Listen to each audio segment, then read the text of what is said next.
साधूनां विनाशाय च दुष्कृतां विनाशाय धर्म संस्थापनार्थाय संभवामि युगे युगे युगे युगे युगे युगे युगे युगे यदा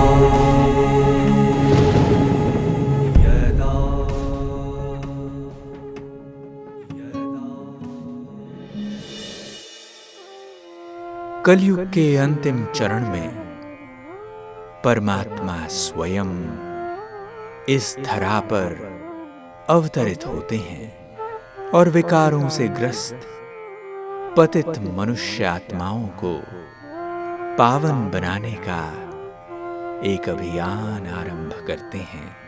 आत्मा का यथार्थ परिचय एवं सृष्टि चक्र के सभी युगों का ज्ञान देने के साथ साथ वे स्वयं अपने स्वरूप एवं कर्तव्यों का भी वास्तविक बोध कराते हैं।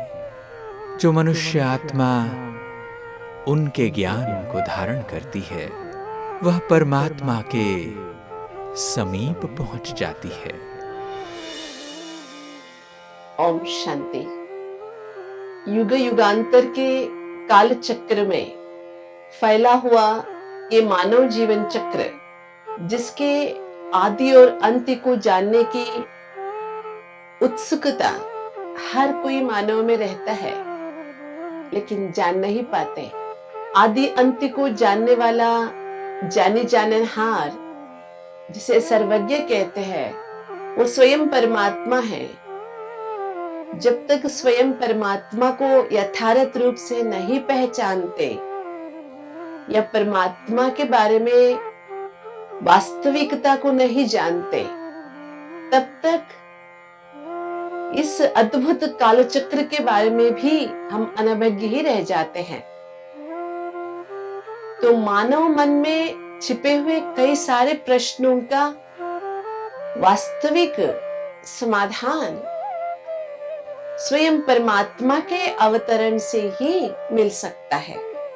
और ऐसे समाधान प्रदान करने के लिए यही उचित समय है, जबकि मनुष्य आत्माएं चारों ओर से परेशानियों से घिरे हुए हैं। निकलना तो चाहते हैं, लेकिन जितना निकलना चाहते हैं उतना दलदल में और गिरते जाते हैं, फंसते जाते हैं, क्योंकि निकालने वाला भी फंसा हुआ है। तो निकालेगा कौन? जो कभी दुनियावी दलदलों में या कैसी भी वृत्ति प्रवृत्तियों में फंसता नहीं है, वही तो गीता ज्ञान दाता है, जो सर्व परेशानियों के समाधान, समस्याओं का सही रूप से, उलझन से बाहर निकलने की रास्ता जो बताने वाला है, सुलझाने वाला है। स्वयं गीता ज्ञानदाता के उच्चारे हुए महावाक्यों को सदियों से जपते आए, पढ़ते आए, लेकिन जो भगवान ने रास्ता दिखाया था, वो रास्ता हमारे सामने होते हुए भी हम नहीं पहचान पाए। उस रास्ते को पुनः दिखाने के लिए, उस रास्ते पर हमें ले चलने के लिए स्वयं अखिल नियंता विश्व पिता गीता ज्ञानदाता परमात्मा का अवतरण होना अनिवार्य है। ये वो समय है जबकि चारों ओर परिस्थितियां रूपी घने बादल छाए हुए हैं, पूरी तरह से अंधकार छाया हुआ है, अंदर भी बाहर भी। कोई भी जीवन सुरक्षित नहीं है, न लौकिक जीवन, न आध्यात्मिक जीवन। सभी अपने अपने कष्टों के उलझन में फंसे हुए हैं। ऐसे समय पर जो गीता ज्ञान की एक अनोखी रोशनी हमें मिल रही है, जो कैसा भी अंधकार है उससे बाहर निकालने का सामर्थ्य रखता है। लेकिन अब हमारी मर्जी है, हमें उस रोशनी के पीछे जाना है या अंधकार में ही फंसे रहना है। तो हम सुन रहे थे श्रीमद् भगवद गीता के 18वें अध्याय में कि भगवान के समान ब्रह्म भूयात कैसे बने, और जो ब्रह्म भूयात अर्थात आप समान स्थिति के नजदीक होंगे उनका मन कितना प्रसन्न रहता है, कैसी सारी परेशानियों से वो मुक्त रहते हैं। ये जो 17वें 18वें अध्याय सुनते आए हम लोग, एक बार लगा होगा it is not so easy, है ना, इतना आसान भी नहीं है, आम आदमी कर सकता है क्या। आगे की जो श्लोक है ये बहुत आसानी से कैसे कर सकते हैं, कैसे हम परमात्मा के पास पहुंच सकते हैं या परमात्मा को अपने पास रख सकते हैं, उन बातों को बहुत सरलीकृत भाषा में भगवान ने बताया है। बस उसके लिए एक छोटा सा अटेंशन रखना होगा। कैसा अटेंशन, किस पर ध्यान देना होगा, है ना। हमें दूसरों पे ध्यान देना अच्छा आता है, लेकिन खुद पे ध्यान देने की बात आती है तो हम अपने आप को बहुत बड़ा सब कुछ जानने वाला समझ लेते हैं। इसीलिए भगवान ने जो रास्ता बताई है बहुत सरल है। एक छोटे से दृष्टांत के साथ उसे समझने का भी प्रयास करेंगे और आगे के श्लोकों के माध्यम से भगवान तक पहुंचने की सहज रास्ता और एक बार स्पष्ट करेंगे।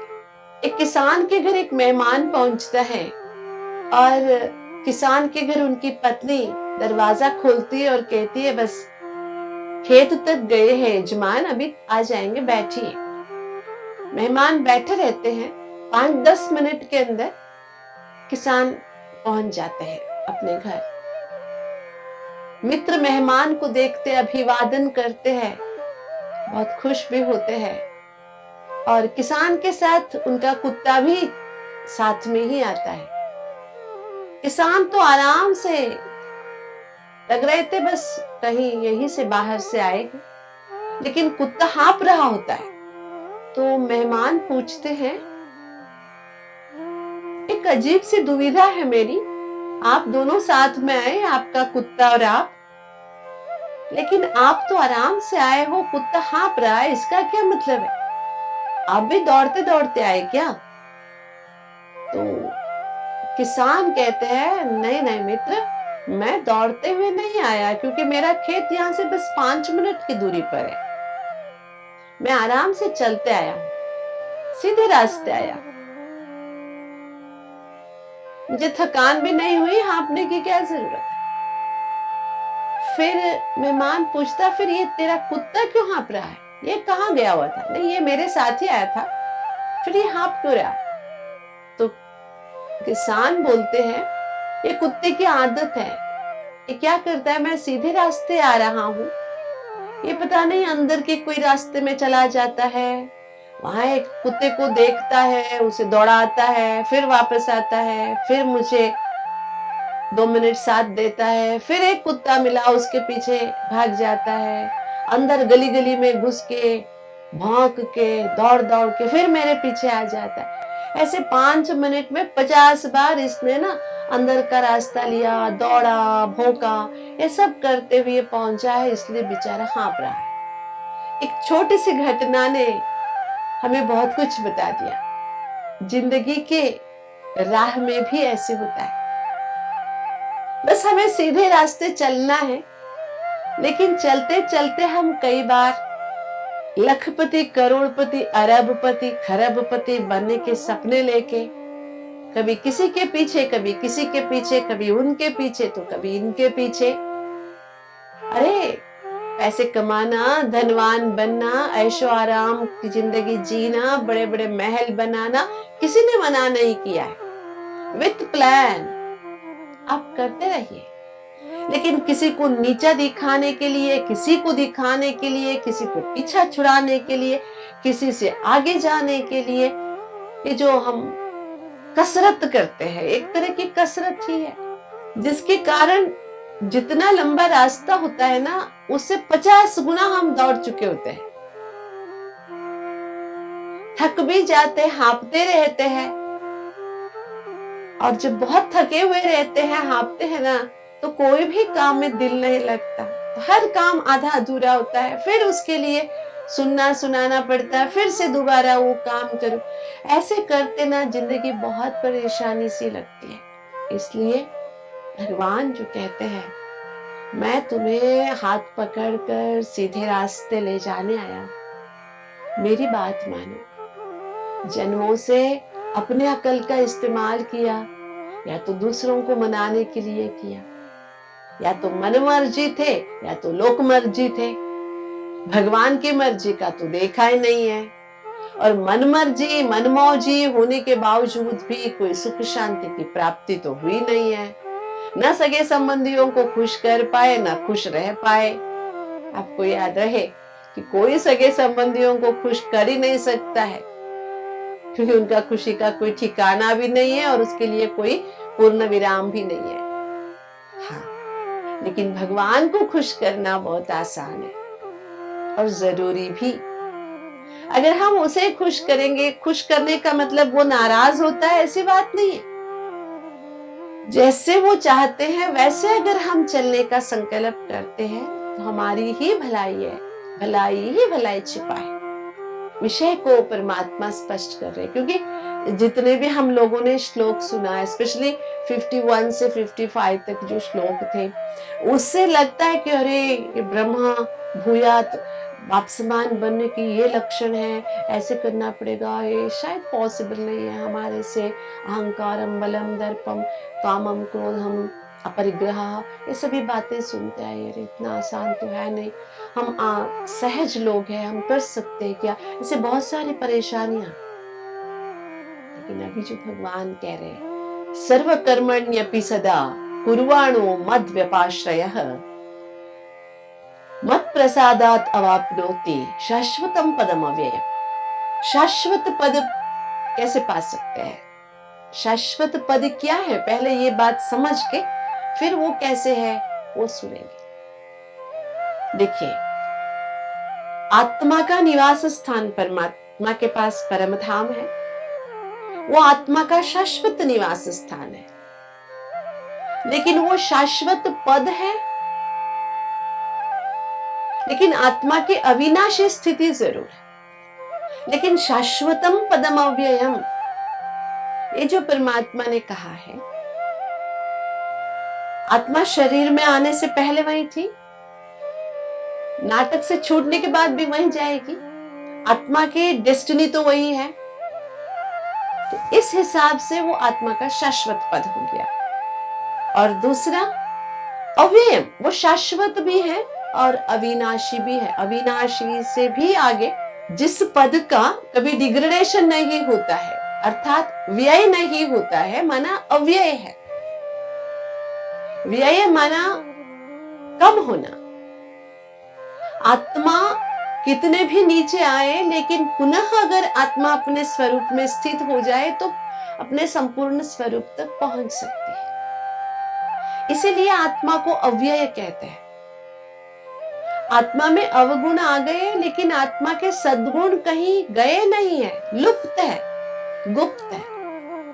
जैसे जैसे ऊपर के पर्दे हटते जाएंगे, आत्मा के अविनाशत्व पुनः प्रकट हो जाएगा। लेकिन आत्मा अपने अविनाशी पद के लिए लौटने के लिए करे क्या? सर्व कर्मण्यपि सदा कुर्वणो मदा अव्यय आश्रयः।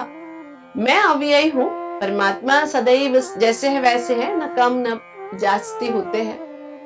जो भी करते हो परमात्मा के सामने अर्पण कर दो, करने के पहले और करने के बाद, तभी मत प्रसादात अवाप्नोति। प्रसाद रूप में तुम मेरे पास आ जाओगे। सब कुछ मुझे अर्पण करते हुए चलो। सिंपल है ना, कोई छोड़ने की, ये करने की, वो करने की बात नहीं है। हम जैसे हैं तेरे हैं, और जो भी कर रहे हैं तेरे अनुसार कर रहे हैं। ऐसे झूठ मूठ का कहना नहीं है, करना भी है उसी अनुसार और कहना भी है। हमने किसी को दुख दिया और कह दिया तेरे सामने अर्पण करके दुख दिया, ऐसे नहीं। नेगेटिविटी कभी नहीं हो सकती, ना विकारी, ना आसुरी चलन ये हो ही नहीं सकता है। क्योंकि जब भगवान याद रहता है, भगवान की याद में रहते हैं, भगवान को साथी बना के चलते हैं, तो गलत काम तो हो ही नहीं सकते। हमसे गलतियां हो रही है, हम कहीं चूक रहे हैं, इसका मतलब हमने भगवान को छोड़ दिया था, भूल गए थे। हम लौकिकता में, देह भाव में, अभिमान में, विकारों में, मोह में वश हो जाते हैं, तभी भगवान हमसे दूर हो जाते हैं या भगवान से हम दूर हो जाते हैं। इसलिए भगवान कहते हैं सर्व कर्मण्यपि सदा सदा कुर्वाणो मदमाश्रय, मेरे आश्रय में रह के करो, मुझे अर्पण करके करो, मुझे बता के करो, मेरे साथ रह के करो, शाश्वत पदम अव्ययम। लेकिन सुनने में कितना आसान लग रहा है ना, इतना होगा नहीं। क्योंकि मनुष्य आत्माओं के अंदर जो अहंकार है ना, एक बार, दो बार, 10 बार कह के करेंगे, करने के बाद कहेंगे बाद में अरे क्या बताना है, मुझे पता है ना, मुझे थोड़ी वही काम है, दूसरे बहुत काम है, रात को एक बार बता दूंगा। फिर ऐसे करते हुए बताना ही भूल जाएंगे, मुझे सब पता है।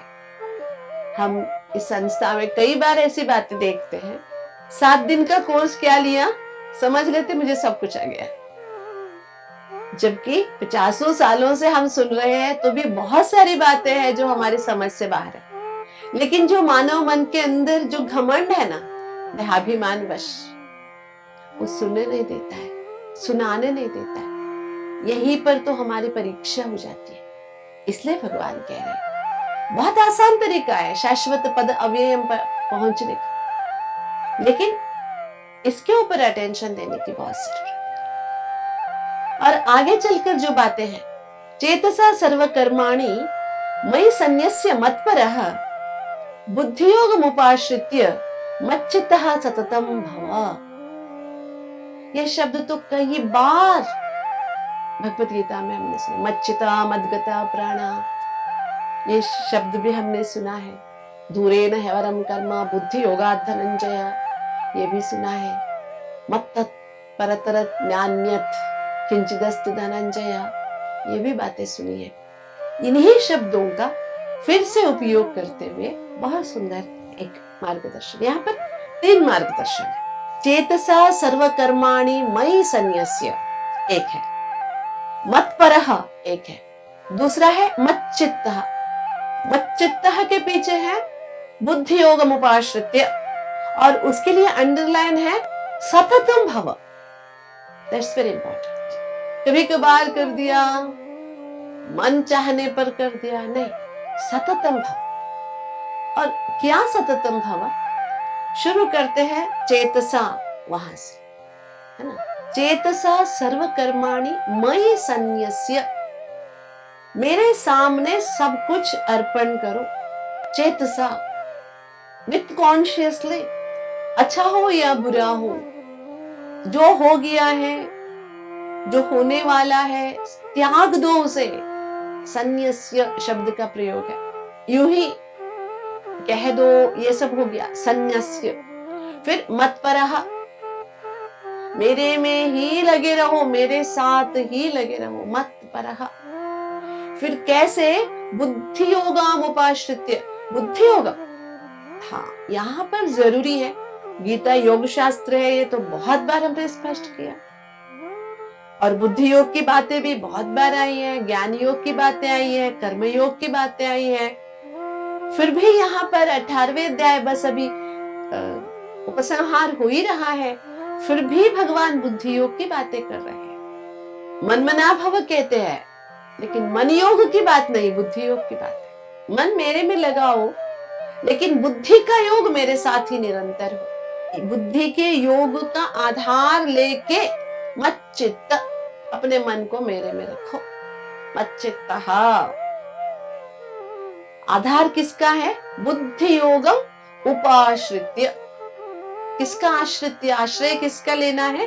बुद्धि योग का। जिस बुद्धि की बातें हमने सुनी है, राजसिक, सात्विक, तामसिक बुद्धि की बातें सुनी है, अभी हमें अपने बुद्धि को स्वच्छ बुद्धि बनानी है, हंस बुद्धि बनानी है, वर्तमान के अनुकूल दिव्य बुद्धि बनानी है, जो परमात्मा के साथ के कारण ही हो सकता है।